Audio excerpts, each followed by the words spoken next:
It was the White Star Line's original answer to Queen Mary and some of the other newer ocean liners, the RMMV Oceanic. They started construction on it in 1929. This would have been the biggest White Star Line ship ever.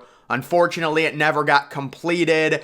It would have been the third ship bearing the name Oceanic. It was envisioned in 1926. The idea was modernizing transatlantic service. After several years of study, the construction began in June of 1928 in the Harland and Wolff shipyards in Belfast.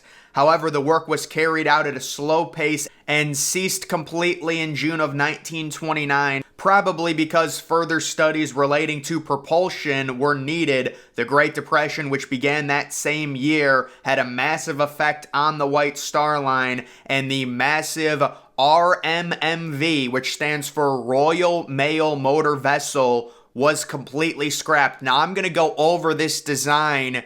And me personally, I have given the RMMV Oceanic the nickname of the Titanic bully, just because it seems like a bigger, more brute version of the Titanic. Very interesting thing I also found was this diagram, which shows you the original envisioned plan. It looked like it was originally going to be just a bigger version of Titanic with the traditional 4 funnels. We all like that look. It looks the best by far. But then they changed it and they went with the 3 little stubs. Of course, the 4th funnel on Titanic was really just for show, but it was very needed. When it comes to the Titanic, Olympic, Britannic, why did we love those ships? I think part of it was because the way they were designed with the 4 funnels compared to most other ocean liners not having them.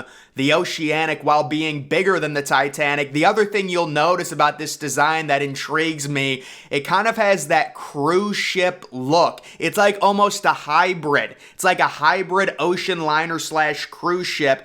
It's got the curve right at the front, which is very, very different, gives it a completely different look. No, I do not think that look is better. I think they were trying to go with something futuristic. They were trying to show it off. That's why the original model was designed like that.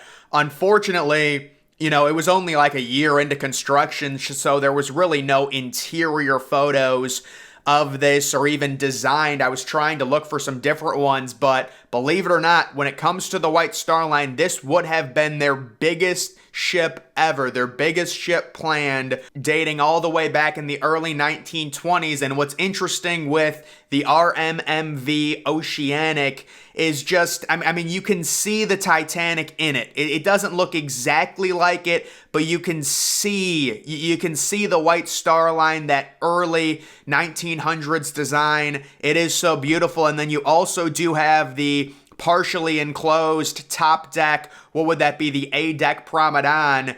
Very similar design to Titanic there, but it is, looks like it has an entire new deck right under A deck, and then you get kind of the superstructure of the ship when it comes to the Oceanic. In August of 1926, there was a press release about the project from the White Star Line that appeared for the first time, indicating the immediate construction of a 25-knot ship.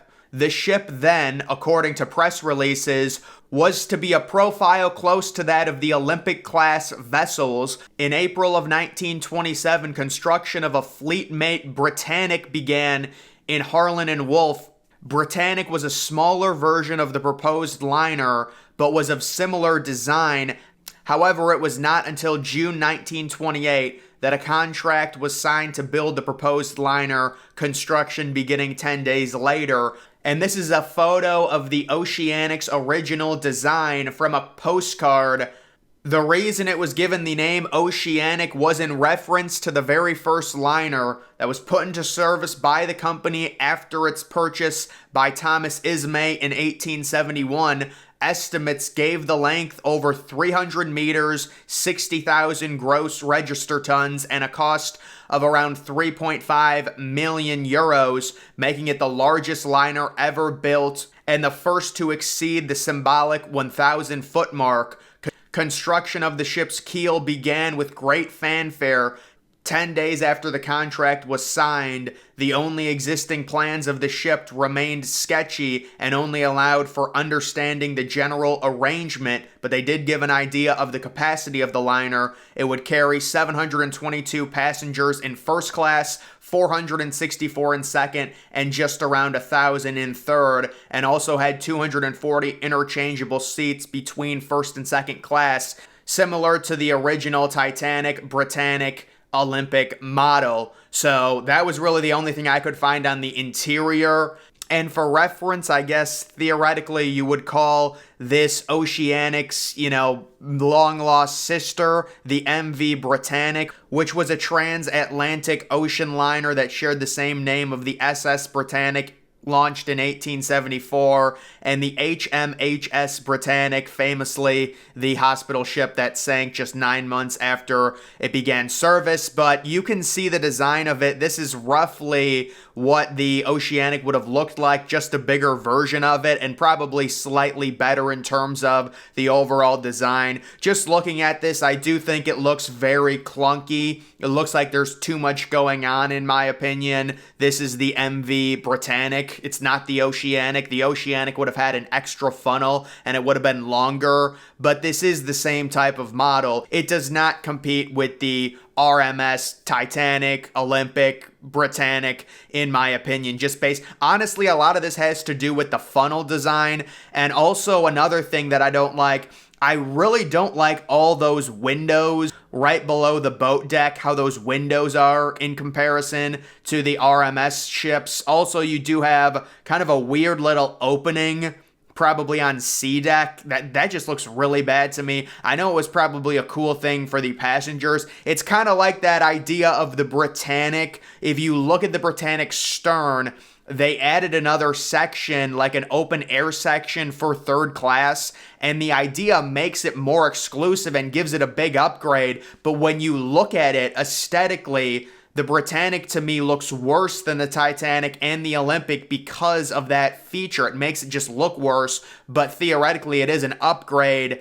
The Oceanic to me just looks like a big bully, a big brute, but it would have been the biggest ship in history for the White Star Line. When it comes to the final fate of the Oceanic, just above $150K was spent on the design and the start of the construction, which of course was eventually abandoned. However, these sums were not completely lost. Part of the design, which inspired the MV Britannic, which was the smaller ship, used some of the reproduced parts of the Oceanic's original design during its early construction days. So in essence, they originally started designing the Oceanic, which was the bigger, grandiose ship. It ends up getting abandoned because it costs too much money, around $3.5 million. They make a smaller MV Britannic and repurpose some of the parts that were originally supposed to be used for the Oceanic.